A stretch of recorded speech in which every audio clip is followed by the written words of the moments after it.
been southbound, I've been... Awesome. All right. So we're going to jump in and shift the gear here.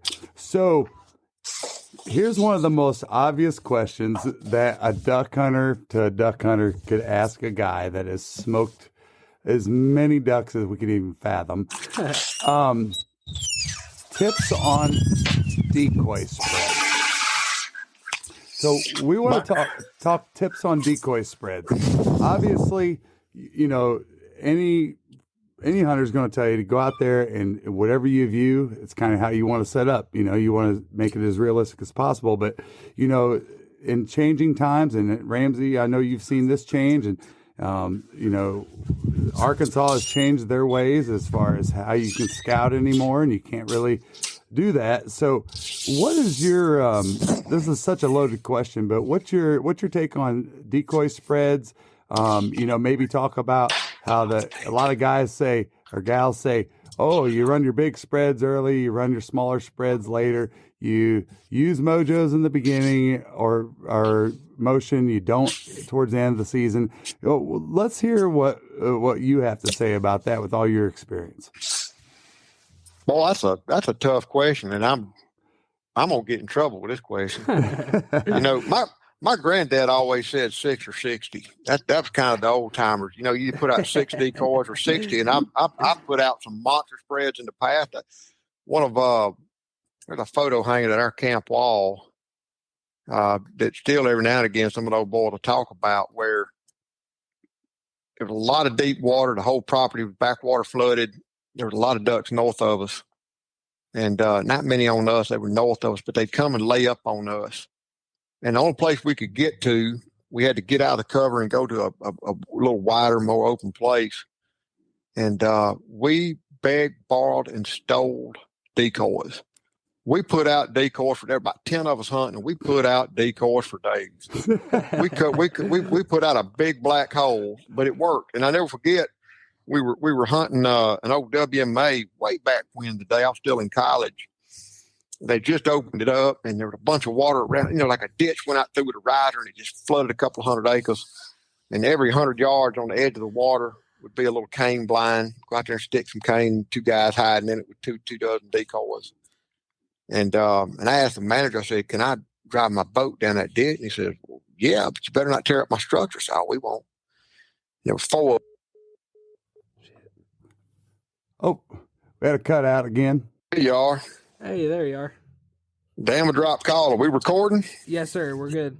Yep. Just pick up from the top. Yep. So anyway, their manager said, yeah, y'all can back a boat down there. So we went and borrowed decoys and everything else. And I never will forget, we drove down that ditch. We had about 2 inches of freeboard with 4 boys and a bunch of decoys. And we started throwing out, and it was right in the center of this big flooded area. And I can remember us throwing out decoys and throwing out decoys and throwing out decoys. And there's a raft of birds over there about a quarter mile from us, between us and, say, the edge of the water where everybody was hunting. And people were hooting and catcalling and laughing and cutting up at us, you know, like what a fools we were throwing out all those decoys. And we just threw them out, buddy. We threw them out and threw them out and threw them out. And parked the boat and went and hid in natural cover. Well, about that time, somebody sailed a duck. Somebody shot a sky busted a duck, shot him tall. He sailed down towards the thing. He sent his dog. The dog ran out towards that water duck. They got up, voided the area, and want to duck on the water now. But when they started coming back in, they come. Where do you think they came? They come right towards them 3 or 4, that big black hole of 300 or 400 decoys. And we got to sit there with an audience, the 6 of us, and watch a dozen groups of hunters got to watch us limit on ducks in the last hour. That's awesome. Every one of them that came in, we smacked. So, but you know, I'm real. I use a lot of different decoy brands.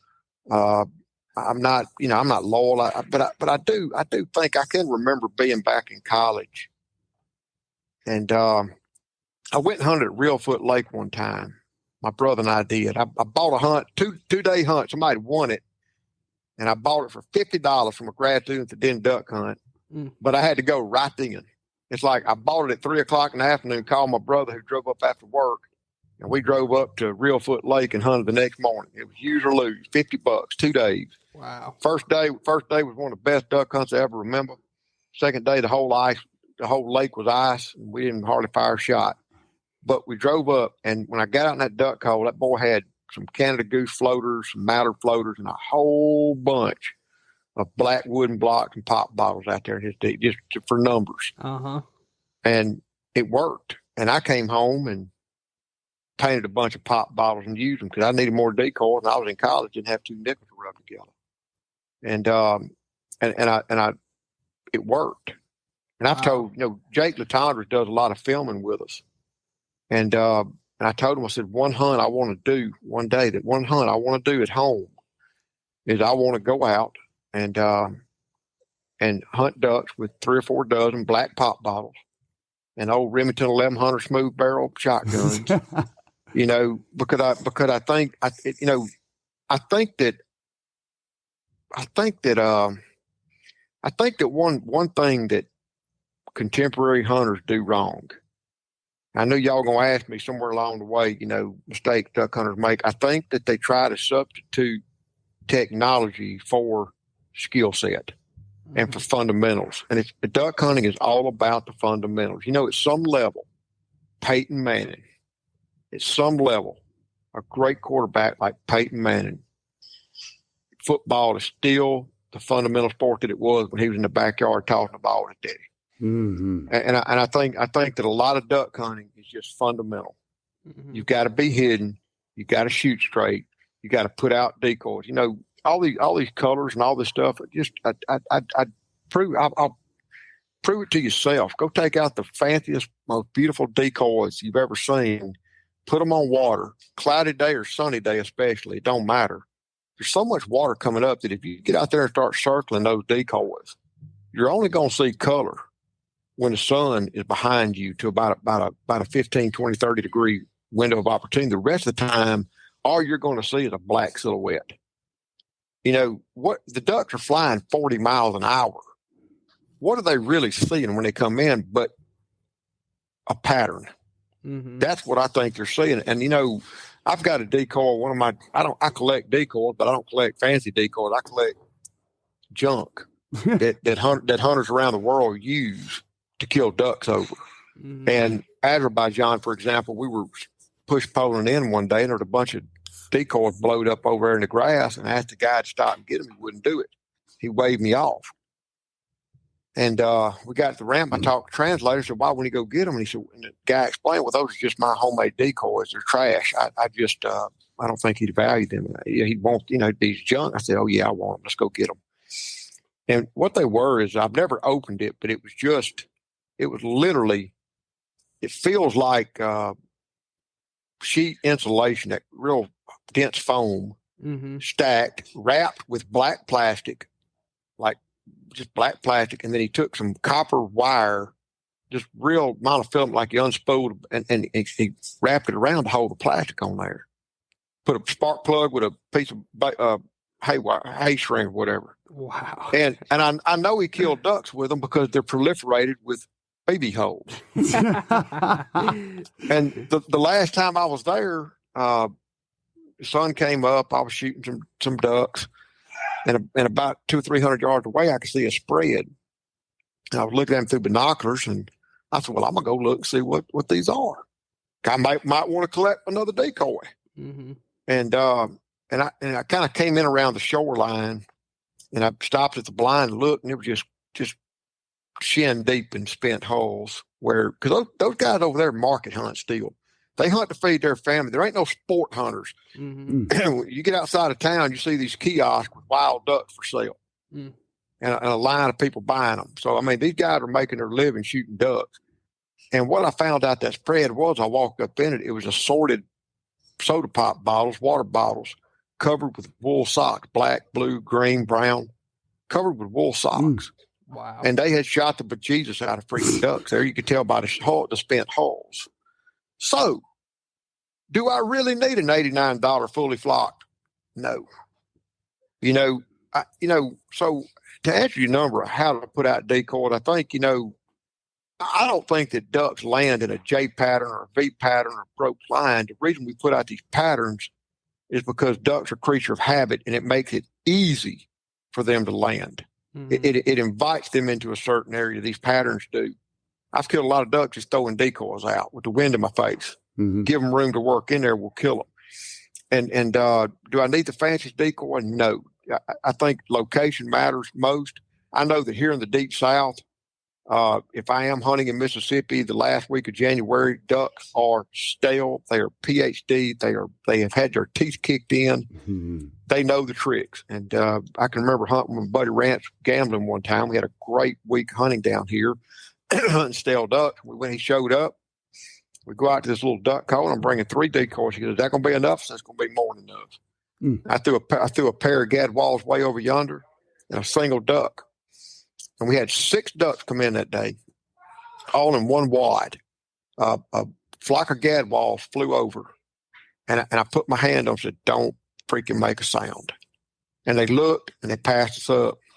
And they went kind of through the trees over, looked at the other side of the duck hole. And he said, "You think we should have called to them?" But as they were leaving, like dipping down over the trees about 100 yards away, I go, "Mac, mac, mac." That's all it did.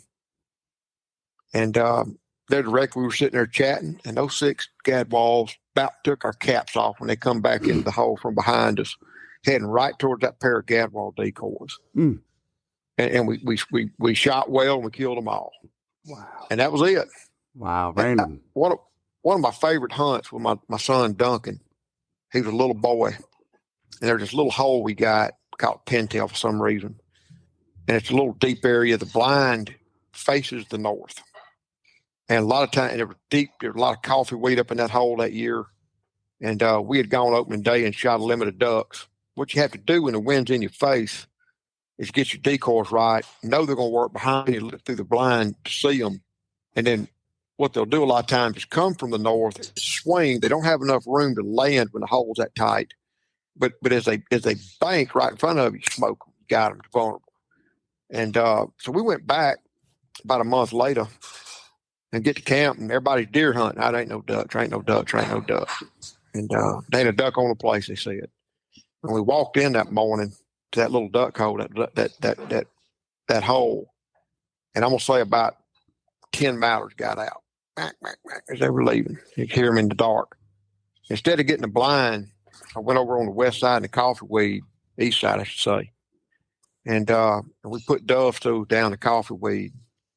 And instead of making a pattern, instead of doing anything at all, we put out about 9 decoys in about an 80-yard stretch, 40, just along the edge of that coffee weed. 1 here, 3 there, 1 there, 1 there, just all stretched out on the edge. Just right up tight against the grass. And I told them if they come back, I'm going to call to them, but they ain't going to land. We got to kill them. We got to kill them first pass. And we limited on greenheads that morning. Wow. You know, and it's just, we got 10 or a dozen mallards out there when we got there and killed 8 of them. Over 9 decoys with no pattern whatsoever, just willy-nilly down along the grass. I think there's a lot of nuance to it. It's just, you got to really, I think that's the whole essence of that part of the hunt is just figuring out what works. Yeah. Just play the game, man. Yep. And I guess, it goes without question that if you're watching, the ducks and I've learned this as I've gotten more educated as a duck hunter is how to read ducks, as if you watch them close enough, you see their heads turn and you watch their body language and all that stuff. And I've really enjoyed that part of it is seeing how they react to what you're doing. And I do too. I'll get out there and change spreads, and these guys are wanting to punch me out. Punch me out. But it's just one of those things that I can be obsessive, compulsive, and sometimes over the top about it, One of my favorite spots to hunt at our camp, back when we had ducks, seemed like it was this little deep water hole that never dries up, surrounded by willow trees. Can't quite shoot across the whole thing. But when the wind's out of the north, the ducks get in there. But where they wanted to hit was just marginal shooting. You might have 10 ducks come in and kill 2 because they're out there about 35, 40, 50 yards. And what I started doing was I love mojos. I'm always going to have mojos. Am I going to leave them running? Maybe not. But I'm going to start with them. And if the ducks are shy, I may put them up under some cover to where they can see them at a distance, but when they get into position to start working in the hole, they can't see it anymore. It's covered up with cover. Follow what I'm saying? So I've got it working for me, but not hurting me. Mm. But on that particular spot, what I learned to do, my favorite technique was I pull my decoys out in a pattern closer than the ducks really wanted to be, because they had to work through some cover to get in there. They wanted to be further out. They'd rather hit that open water just like I say, 40 yards out than 20 yards in. But what I would do is I'd pull my mojos literally 5 or 10 yards from where I'm standing. It'd be right in the corner up in a pocket of them willows. Mm. And so the birds could see them. And what I learned those birds would do, especially those gadwalls, is before they commit to landing, what they would do is they'd always end up circling back around behind us to come and get a closer look at them mojos. And boy, when they come over them willow trees about 15, 20 yards high, that was their ass. You know what I'm saying? We were all turned around waiting on them then. And, so it worked. It's just figuring it out. That's the fun of it. Yeah, no doubt about it. No doubt about it. So, when we're talking about decoys, and like you said, you don't really have any specific, I feel the same way, Ramsey. I just like to see a decoy work, and I've got certain decoys. Like I keep talking about this decoy that they don't even make anymore that Academy came out with several years ago. It was a very light plastic green wing decoy. But buddy, if I got those things out there, they're the only decoy moving because they will catch the wind. With that said, what is some of your go-to gear? I'm not looking, we're not trying to prop any manufacturers. No, or anything but now. I'll tell you, I think everybody that keeps up with me knows this to be true. Mm-hmm. We've got a podcast. We've got a following. We've got a presence in the duck hunting world. I'd say. I'm not a celebrity. I absolutely, man, look, I'm a burn victim. I ain't got a face or nothing for celebrityism. I don't have a personality for celebrity. I despise celebrity. Mm-hmm. It's like everybody in this culture today wants to be a rock star. Look, there was one Elvis Presley. Right. Okay. There was one.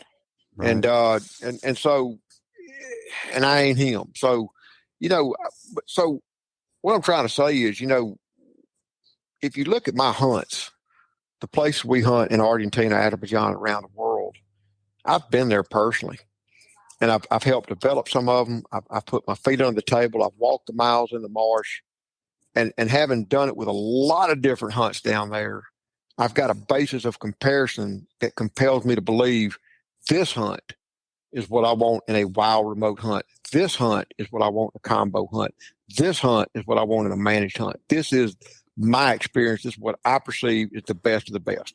That's the way I lay it out. Mm-hmm. And when you're traveling 6,800 miles from home and around the world 300 days a year, I don't care what is cool. I don't care what you're wearing. I want what works for me. Mm-hmm. And I'll run you down. I've been through a lot of different name brands, and I don't care. Somebody asked me one day, I can remember the question, at the Dallas Safari Club, Sitka had yet to launch their waders, but they were close. And somebody asked me, would you ever pay $1,000 for a pair of waders? And I could tell by the follow-up questions he was spoiling for an argument, but my answer was, hell yeah, if it don't leak. Mm-hmm. Right. Hell yeah. I went through 4 pair of $375 name brand waders in a single 60-day duck season one time, Wow. which is to say I spent more than $1,000 at a wet ass when they failed. Yeah. Right. Okay. I don't want to be halfway across the world with a wet ass because there ain't no way to fix it then. Yep. And most of these wader failures are not, something I can patch. It's just faulty. Yeah. And so I'll say this, there may be some other brands out there vying for it. There may be some other brands come along down the pipe, but right now I've got 3 pair of Sitka waders. I've had one of them for they were prototypes that on the 3rd season they started to, I wouldn't say they leaked, but they seeped. Sitka has since, but by the time those little waders kind of started to give me just a little damp foot, they had already fixed the problem. Mm. And so they fix them. I'm now in my 5th or 6th season wearing those pair of waders. Wow. Goodness. And, hell yeah, I'd pay twice what I paid for them. Hmm. The first thing I did was buy my boys or something like that. You already got an ROI on those. Yeah, I'm just telling you, they're and I've seen what's coming down the pipe. Can't say, but I can tell you this: it's going to put the wader industry on its ear. It's like unbelievable. The best is going to get way, way better. I'm picking up what you're putting down. We're going to talk about this off camera. I do like Sitka product, and I'll say this: I've been all over the board with a lot of different stuff. I'm a wax cotton guy first and foremost. I just, after all these years, I do not like corporate camo. Pick a pattern. I don't care for it. I just don't want to wear it. I don't want to be that guy no more. Mm-hmm. I don't want to look like everybody else. Number one. Number two, the color schemes that I have found to be most universal, from hunting 20 kilometers from the Arctic Circle up in Russia, all the way down to South Pacific, worldwide, 6 continents, the most universal. If I had to have one coat, it's going to be a field tan or a field green wax cotton coat. Put it in shadows, it disappears universally. It's quiet. It doesn't have Velcro. It that you can hear. It doesn't have that click, click, click, click, click, that crunchy sound that these synthetic materials have. When you're walking in silent areas, it's durable, and it's I do like the synthetic layers. I like the layering system. What Sitka did when they came out with something, I don't have nothing to do with that company. Okay, they don't sponsor me. I'm not in their wheelhouse. I'm just telling you what works. What I like that company did, besides make a damn good pair of waders, is they they never sold a coat. They never sold a pair of bibs. They never sold they sold a system that worked together from skin to outer layer. And that system works. I wear a little bit of Sitka. There's another company that I absolutely love. I do have a sponsored relationship with them, but only because one of them called up and said, there's 10 people in our company and you've worn that jacket more than all of us put together have in our lifetime. It's a company called Vormy. They make a wool that is the most unbelievable wool I've ever worn. It's not itchy at all. They put just a little bit of nylon. They've got some system that's nice on the skin, but just the technology is such that when old Char Dog shakes off on me, it beads water. Now, if I sit in the rain in it, I'm going to get damp, but it will bead water at a glance, and that's important to me. And the great thing about wool is when wet, it still functions like it's supposed to. It still keeps you warm. It still keeps you insulated. I don't think that anybody does it better than Vormy. I love their undergarments as a wool base layer, and I love that high E hoodie. I wear it. Not everywhere I duck hunt 300 something days a year is cold. Some of it's Africa, very hot. But on cold, it starts off cold, then it gets hot. Guatemala, it starts off at 80, gets up to about 100. You ain't wearing no wool down there. And I wear a real lightweight tropical. Some company out of Texas named Poncho. Don't know who they are, but I just know I love their shirt because they're wet dry real quick. But I wear that wool. Golly, a lot of days. If it's 50 degrees or cooler, I've got that Vormy on. There's a company out of Alabama named Tom Beckby that makes a 6 ounce and an 8 ounce wax cotton.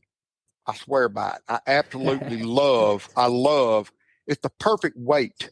I can pack it. I'm not overweight like I am on some of them old heavy wax cotton products. It's a very very durable coat. It's a very good looking coat. It's got a nice fit that I like, and they're just fixing to release. I just got my hands on kind of a short coat that wears a lot, about the length of a denim jacket, a little bit more.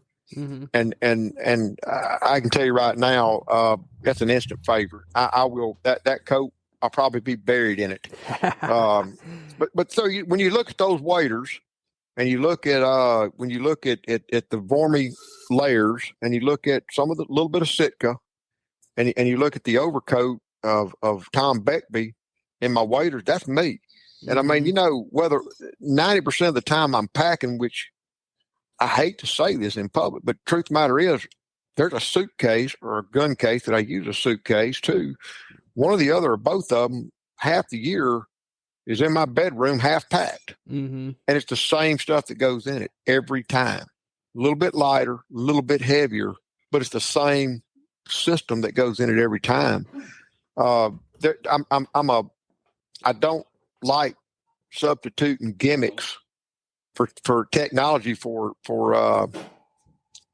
skill set, but I do use Mojo product. They're Mojo decoys, and Dylan's gonna kill me when I say you wouldn't believe the number of times I travel with Dove decoys. When I'm going to foreign countries, I'm bringing Mojo. And it's probably going to be Dove. 'Cause I can pack 2 or 3 of them before I can pack that big mouter. Don't get me wrong, I pack that big mouter a lot of times, but I like those little Doves. 'Cause I can put them in my coat pocket and go out with 2 or 3 of them and set them out. But I swear by Mojo. They're a company out of Colorado. Oh shoot! They make the flashback decoy. It's a motion decoy. I use it when there's no wind, and there ain't no way, no how a wild duck's ever gonna figure that out. It just looks like a dabbling duck, and I love it. I absolutely. And everywhere I take it, I just took some down to Argentina. The outfitter begged me to leave them because they saw the ducks coming in when there wasn't no wind on the water. Hey. And so there you go. That's just kind of in a nutshell some of the products I really use and believe in. Ramsey, I got to ask you, since we're on the motion decoy topic, have you? I'm sure you've seen the. I think it's Bluebird waterfowl, the guy that adapted that. I don't know if you want to call it a splasher that kind of clips onto a Mojo wing. Have you seen that? I saw a video on it the other day. I can see where that might work. He was on he's on a couple different podcasts recently, but he was on the Dr. Duck podcast, and he said one of the things that outside of just the ripples you're creating and interacting with your decoys on a low wind day is it creates this like splashing effect that he is claiming that when ducks are close, it's mimicking the sound of like ducks, interacting with each other, flapping their wings, which makes a lot of sense on paper, One of the coolest Indian tricks I ever saw, that wild marsh I like to go to down in Azerbaijan, down in Argentina.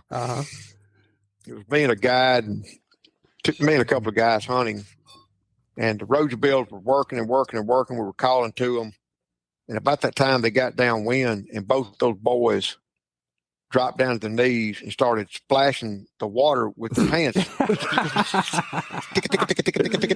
Yeah. And those birds on about the 3rd or 4th pass circle, they started splashing the water with their hands, kind of like slapping it, and those ducks just locked up right into the decoys. Wow. We need to bring out some drumsticks. Yeah. So it's I've seen, they figured it out. So maybe it does work. I do know this. I do know when I used to fly for the government counting ducks, especially on a windless, clear day, two things I noticed when you're flying over ag fields.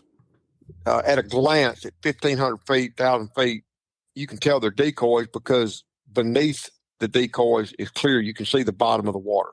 And when ducks are in it, they're so moving. They're always paddling their feet. They're always doing stuff. They're feeding. It's muddy. That's one thing.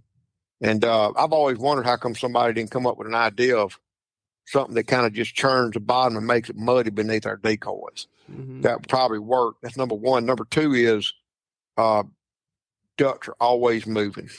Ducks, birds, go, just a songbird. Go try to take a picture of a duck or a bird, and he's always moving. He's always moving. And, so I think there's a lot to some of the splashers, some of the different stuff. Hey, look, and I'm not going to discount an old pull string. My son and I use a pull string as much as anything. Yep. get that motion out there. But it just, for me, a lot of the habitats you hunt, a pull string may not be practical. Right. It's funny, Ramsey, you talk about that because, I get, the reason why my name is HG Duck Hunter is because, everything I do, everybody laughs at me, says I do it high definition, and yeah, I might be over the top, but oh well. But, I remember we're out there hunting flood timber hole and the ducks just weren't committing, and I went out there and started running around like an idiot. And they're like, what are you doing? I go, I'm making the water muddy. I go, if a duck is here, they're going to be able to see that mud difference in the water than they would ever a decoy. They will. They sure will. And you mentioned the jerk strings and stuff, and different environments, it doesn't work. Like when we hunt Florida, a lot of times we hunt this place that's about 4 foot deep. It's a reservoir, and it's thick with hydrilla, so it's a lot of ringnecks. You might shoot a few teal, that kind of thing. And good luck trying to pull a jerk string in that, because exactly that hydrilla chokes it out. Yeah.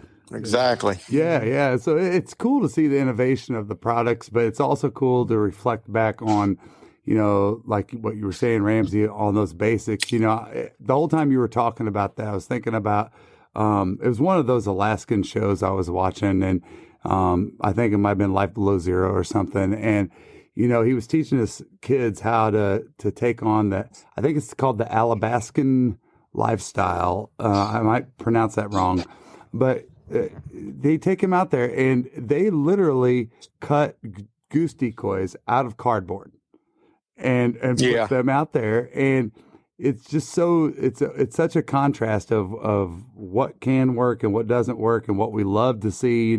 I've always said about decoys, I go, the only person that thinks this decoy looks better than the next decoy is me. And that's why I want it. Yep. Or whatever. But yeah, we're big believers in the mojos, and whether it's mojo or any other kind of motion, no doubt about it, mojo led the flock within the innovation and all that, which kind of leads us into one of the topics I wanted to discuss. And what's hot here in the United States? What's our next waterfowl to hunt? And that's those blue wings. And so teal season's coming up in September. I don't know of another person that probably knows teal better than you, Ramsey. So talk a little bit about, if you've hunted them in different places of the United States, talk about what you did in those different places. So maybe some of our listeners and viewers, they go, oh, well, I hunt North Carolina, so maybe I'll hunt them this way. Well, blue wing teal hunting has become my favorite of all North American duck hunting species, because they still migrate, they still come down, they still behave. You know what I'm saying? Yes. And it's consistent. Now, I hunt in Mississippi, and it's a flyway state. We got them today, we don't tomorrow. They're here today, gone tomorrow. Blue wings don't take pressure. They will flit in a heartbeat. And fortunately, it's a long pipeline. But my favorite place to hunt would be a stretch between Venice, Louisiana, and around El Campo, Texas. And that's where they're all going. They're all hitting that Gulf Coast and marsh, and some of them will jet on across the Gulf of Mexico, but a lot of them will veer to the west down towards the Katy and El Campo and down that part of Texas, that old rice country down there. And from there, they'll go on into Mexico and then either head out west. It's funny, you don't see a lot of blue wings in the Pacific Flyway, but you see a lot down in Mexico in the Pacific Flyway. Or they'll veer around, just hug the bank of the Gulf of Mexico and go on down into eastern Mexico, down into Guatemala, Nicaragua, things of that nature. I love to hunt blue wings. You want to be, they like shallower water, vegetation. And, think of a snake-killed rice field or an old rice field, shallow water, crawfish ponds, rank vegetation, moist soil, anywhere like that. You'll catch those blue wings. They're so easy to hunt. It's warm. You don't have to be cold and miserable. as long as you don't mind snakes and mosquitoes. They love Mojo decoys. They can be called to, man, with the decoys out. And I really, one time I got wildfowl to bite on a story I wanted to do, and I hunted Saturday, Sunday in Mississippi. We didn't fire a shot. They had not made it down to Venice, Louisiana. My host down there called me up and said, you come down and eat, but we ain't gonna kill. Well, they made it when I made it.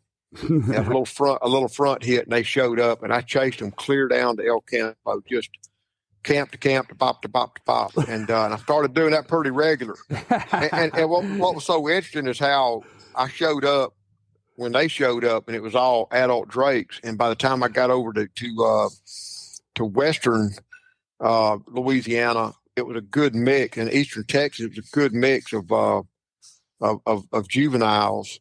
And then by the time I got down to El Campo, Texas, they had gone. Mm-hmm. They had already kind of pushed on out. And so it was just real interesting to watch that evolution of those birds. And I really love blue-winged teal. And that's probably I've hunted them. That's the thing. I've hunted them in Canada. You get around these little, go out in the field, shoot mallards, go out to the little mud holes September, and you'll still shoot blue wings. I've shot them in September in Mississippi. I've shot them in Canada, and I've chased them all the way down to mid to late March down in Guatemala. 7 months a year, I've hunted those little things, and I love them. Man, and it's to hear you say that about blue wings. We kind of have a blue wing kind of. Oh, bro, we are totally dedicated to the blue wing. Well, just being in Florida, it's a unique thing. I mean, you shoot them from early season all the way to the end of the season. And the cool thing about that last 3 weeks is, they're fully plumed. And I just think it's a really unique thing in Florida, to have the opportunity to shoot a full plumed one, late in the season like that. And I love them. I got to just even talk about that. So, right before we came on the podcast with Ramsey, I got things set up and Tristan was on his way over here. And I went back and watched one of our videos that we did, and it was a military veteran hunt. And it was after the closing weekend of Florida duck season, and it was in February. And I just knew, and Ramsey, the public area I was at. It's on that west coast. I mean, on the east coast, mid Florida, and we went down there and scouted it out and everything, and saw these suckers. And it became my mission. I was just like, man, those things are absolutely beautiful, because it's such a contrasted difference of what you see in September. And, and I thought about how unique it is for us to get those. And we took probably 5, 6 beautiful ones. And to me, they're one of the most beautiful birds, fully plumed out, bar none. Mm-hmm. Absolutely. I love them. I like everything about them. I like to eat them. Yeah. I really like blue-winged teal, and probably one of my favorite birds to hunt anywhere. That's awesome. So, with the guys and gals that are getting out there to go teal hunt this year, and maybe they're even new, what would you offer as some basic tips to I mean, I'm talking like on the 1, 2, 3 level, some basic tips to people that are getting out there. Go scout them. Go scout them. Go find them. Know what their habitat is. They do like at hydrilla. They do like stands of coffee weed. They like cover, and they like flooded emergent. Find their habitat and wait them out, and find them and play the game, and just go hunt them and enjoy it. It's a good time to be out and start knocking the cobwebs out and off the decoys and having some fun anyway. Mm-hmm. I think it's a good time to bring kids. It's a good time to bring girlfriends. They're not cold. They're not miserable.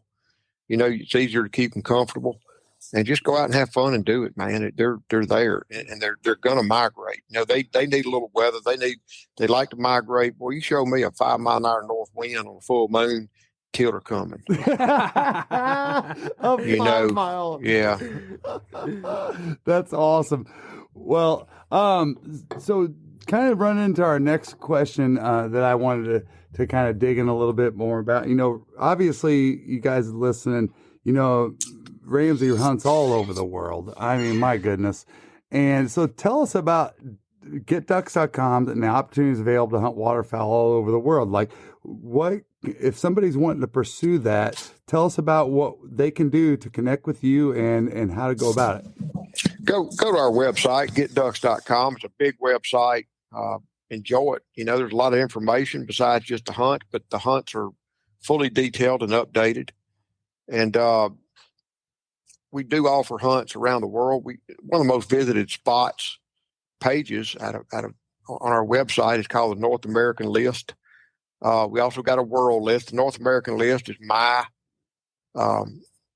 idea of what the North American collection should look like. It's bigger than 41, I'll tell you. Mm-hmm. The world list is all the species worldwide that we have available, that our hunts will prevent opportunities for. Once you get the information, you can call us up. If you want to see it real time, go to Ramsey Russell Get Ducks on Instagram. I travel. I post a lot. I tell the story of duck season.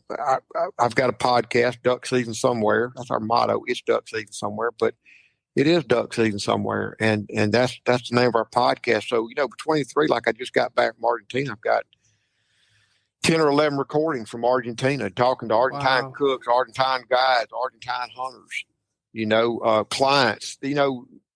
I like to talk to clients when I'm at camp and ask them about their experience. So we'll take everywhere we go. I'll interview the clients in camp for 10 or 15, 20 minutes to see what they thought about it. Because who cares what Ramsey thinks about it? What do the people sitting here think about it? What did they enjoy most? What did they enjoy most about the meal? What was their favorite species?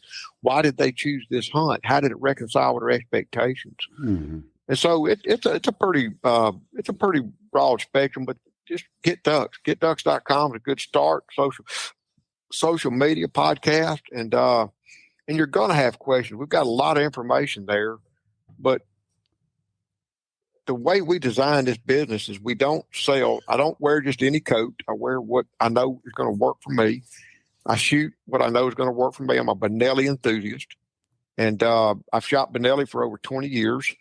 And thank God, Boss shot shells came out, because now, I don't. Somebody was telling me about some gimmicky ass steel shot. Well, this guy said, "Look, man, for 30 years I've had to shoot every gimmick, every shape, every pattern, every speed, every gimmick steel manufacturer come out with, and those days are over. I will never shoot steel shot again a day in my life." Wow.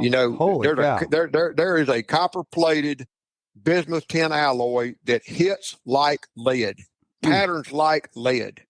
It is the good old days again. And I take that shell down. I took 500 rounds to Argentina and shot it in a country that lead is legal. And the guides that see tens of thousands of ducks die annually to lead, they notice the difference. Wow. They want to shoot that shot shell. Goodness. Okay, it works. And so, and I'm just diehard. I'll never shoot steel shot again, ever. I had to shoot that shit for 30 years. I ain't shooting it no more. What's your go-to combo on that? Is it the 5.25 or 5.2 or what? I like the forwards. I like a 2 3/4 inch forwards on 12 gauge. I can shoot. I've shot everything from. I shot 4 swans last year in North America, shooting 2 3/4 inch forwards, and I shot blue wing teal with 2 3/4 inch forwards. I shot sandhill cranes, everything. Good. It's just a go-to. It hits and performs like lead 5. It's got the same density and performance of that. That's why I go to it. In my 28 gauge, and I've really, thanks to Ball Shot Shell, I have gone, Heidi, I hate to even shoot a 12 gauge anymore. I'll shoot I may shoot nothing but a 28 gauge this year, as long as I've got ammo for it, but I like to shoot the 3-inch forwards. And they taught me into trying the 3.5 combo. I've heard a lot of good things about it, the way it patterns, the way it hits. So that's what I'm going into the season this year with, primarily a 28 gauge. And the thing I like about a 12 gauge is it's universal. Everywhere on earth that I hunt has 12 gauge ammo. I got you. So I shot it about half the time I was down in Argentina, but some of the lodges I went to didn't have 28 gauge ammo. You know what I'm saying? And so once the Ball shot shells were done, I was right back shooting lead, which ain't no problem with that, but they didn't have it. Mm-hmm. You know what I'm saying? And so I had to go back shooting 12. So anyway, there's that. Well, I'm picking to jump on to a, you ain't gonna believe this, but for the first time in a long time, all three of my children are home. My son just got out of the U.S. All Marine. right. My daughter's home for college, and I smoked a brisket. Y'all may have heard me a little while ago pull it off. It hit up. I had wrapped it right before the podcast in butcher paper, and I went out there and checked on it. It was 195 degrees, and it's rested now for about 30 minutes. And one of the questions y'all were going to ask me was mistakes duck hunters make. Yes.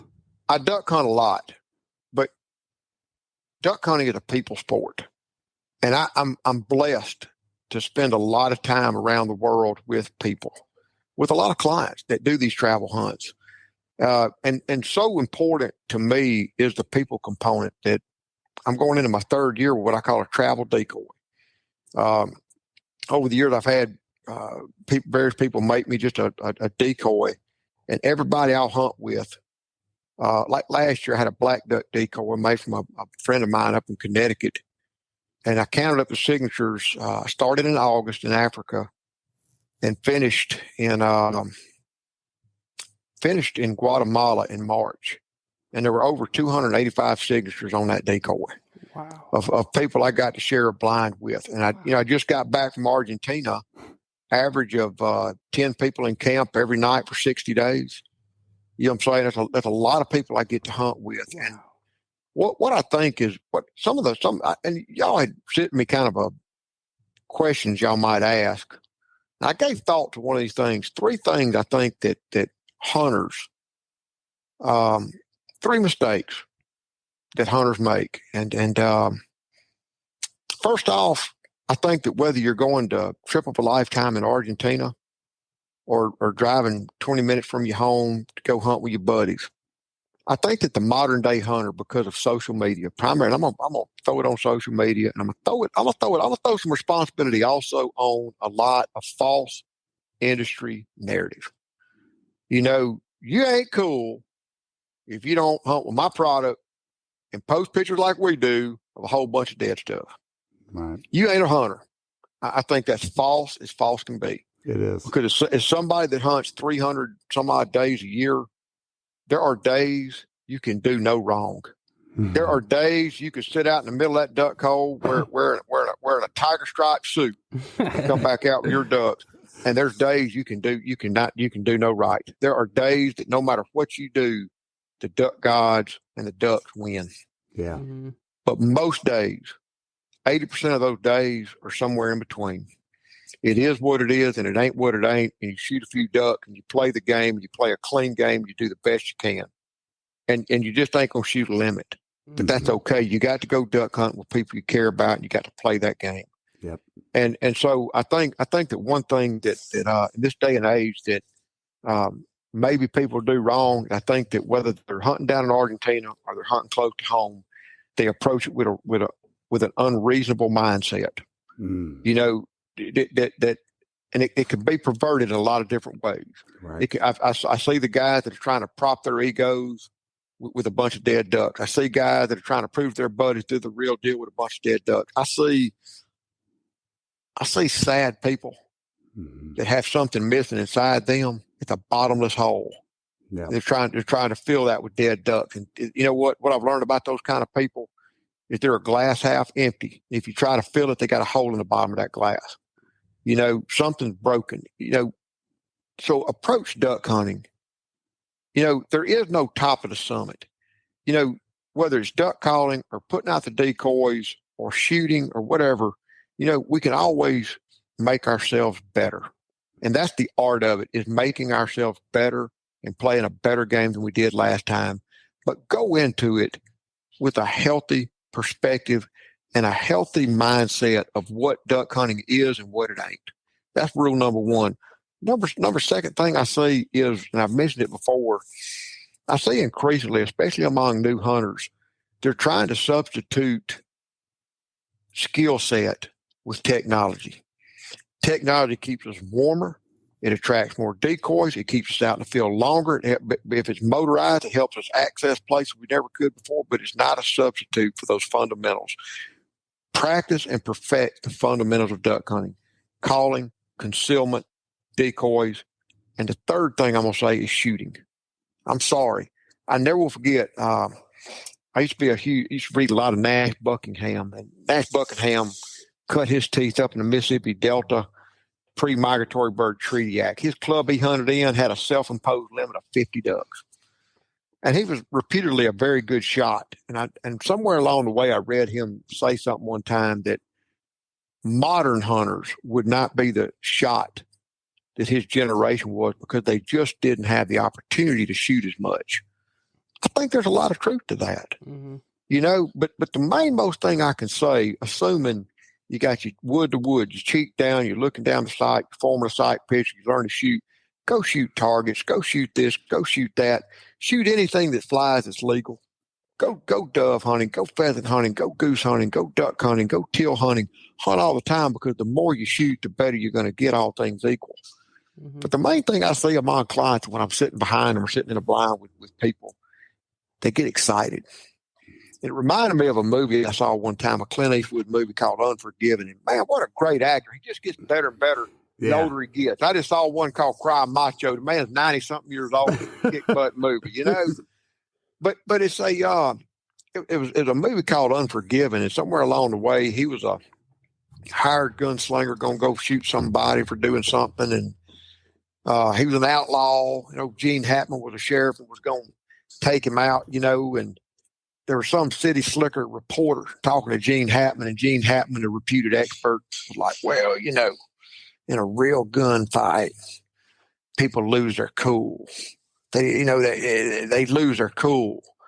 And a real gunslinger comes in and he's deliberate. Well, at the end of the movie, when Gene Hackman got shot by Clint Eastwood and a bunch of other guys, Clint Eastwood walks into the room and everybody's shooting the floor and wisdom just shooting blindly because they're scared shitless. And he just cocks back the hammer and picks them off, calm, cool, and deliberate like a stone cold killer. and one thing I see, and I saw this, and it was on my mind recently because I was hunting with some folks down in Argentina. And it's one thing if you come in with fewer ducks than everybody else because you saw fewer ducks. It's something else entirely different if you shot 100 times and still come in with 17 to 20 ducks. Mm-hmm. But if you shoot 100 times and you're only shooting 17%, the problem ain't the ducks. So let's just say one thing I see that happens, myself included, and here's what had me thinking about this. It's on the tip of my mind, that whole story and everything else. I was down in Argentina the last week I'm there at the age of 10 weeks, and it just so happens my guide, I've known him for 13 years. And we're buddies. We're Facebook friends. He's a guide. He's a dog trainer. He's a veterinarian. And we hunt together and we get along perfectly. And we're out there shooting decoy and pigeons. And I love shooting decoy and pigeons, just like shooting decoy and ducks, but it's funner. And I can't miss. I'm bam, bam, bam, bam. But I'm just in the zone. And gets a little quiet. More pigeons come in, and I ain't cutting a feather. And he patted me on the back and says, Tranquilo. And he was right. Mm-hmm. So I took a deep breath and I watched a few pigeons come in and go. And I got back to shooting them. Bam, bam, bam, bam. It's like a duck comes in and we all get butt fever and shit ourselves. Oh my God, no, you know how to shoot that duck. You know when to shoot that duck. Stick again to the fundamentals and shoot the duck. And you put all this time and all this money and all this effort into doing something you absolutely love. Don't blow it at the trigger pull. Mm-hmm. Kill the duck. Yeah. And I'll tie this in as a fourth thing. Man, look, money's money, and money ain't getting easier to come by. Mm-hmm. Don't skimp on the important stuff. You know what? When it comes down to that final trigger pull, don't shoot the cheapest ammo money can buy. Because if you add up your ammo expense, cheapest versus most expensive, let's say the cheapest you can buy at Walmart versus ball shot shells. Let's just put that, let's say it's $500 more on the season bill. That ain't nothing. No. It Not to a really duck ain't hunter. nothing. Don't get lost in the trees. You know what I'm saying? Don't get lost in the noise. Spend the money to give you an edge where an edge will work. I ain't saying substitute technology for fundamentals. But when it comes down to that trigger pull, or it comes down to something important, don't skimp. You know, because don't skimp. If it comes down to a nice coat or a nice pair of waders, buy something that's going to last you and going to keep you dry and keep you out there digging deep. And then when it comes to that trigger pull, don't miss. We all miss, but don't miss. Take a deep breath. Get in that zone. Kill that duck. Don't miss. Don't choke. Don't panic. Don't worry about what your buddy's going to say when you show them the picture. Don't think about that. Put it all out of your mind. Don't think. Shoot the duck. Those are 3 mistakes I see in modern day duck hunting. I just think those are 3 modern day duck hunter faults. You know, if they get excited and they miss the duck, they try to substitute technology for fundamentals. You know, I just think that's and they skimp on stuff. You know, I think that's 3 or 4 big things people miss out on. You know, and they go into duck hunting with too elevated of expectations. You know what I'm saying? Be happy with what you get. Be happy. Play the game. Shoot straight. Use what works for you. And play a clean game and love duck hunting for what it is and what it ain't. That's awesome.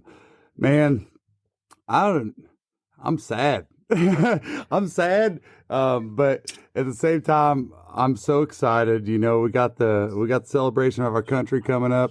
Ramsey has been traveling all over the world, and it just like you said, just 60 days down in Argentina, and we got so lucky to have you here today. Ramsey said about a month ago when we talked, he said, "You better remind me before then." I said, "I will." Oh. He said, "You better remind me before that." I said, "I will." And he said, and then he stepped it up a notch. He said, "You better call or text my cell phone because it's going to get crazy." And then the poor man had his best friend get a little lost right before the podcast, and Lost hell. I think she I think she don't want to be home because she was down in Argentina with me for 60 days. I'm in the backyard. There's a hole in the fence. I'd have said a house cat couldn't get through. She got through it. I'm looking around like, where the hell my dog go? Did she head south? I live on a busy road. That's what scared me. So my mouth is dry. I'm going around. Y'all, I'm like, I already text y'all, said, "Hey, forget the podcast. I find this dog." Yeah. And it just so happens that she hadn't even just got out of the hole and was looking at something when some lady down the road, I don't know who she was, but I know her now, saw this dog. She's one of these ladies that likes stray animals and, you know, animal stuff, and picked her up, put her in a car. I put it on Facebook while I'm riding around like, "Hey, help me find my dog." And 10 minutes later, somebody called and said, "I think this lady found your dog." You know, and it's crazy. But so I go pull up my lady's driveway, and there she is sitting in the lady's back seat.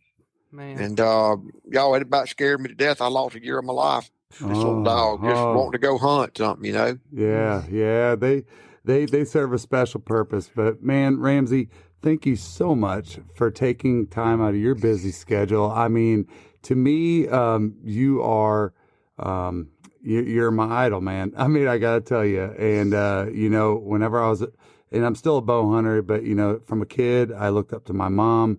I looked up to people like Chuck Adams, and I just look at Chuck Adams, Ramsey Russell, and it's humbling.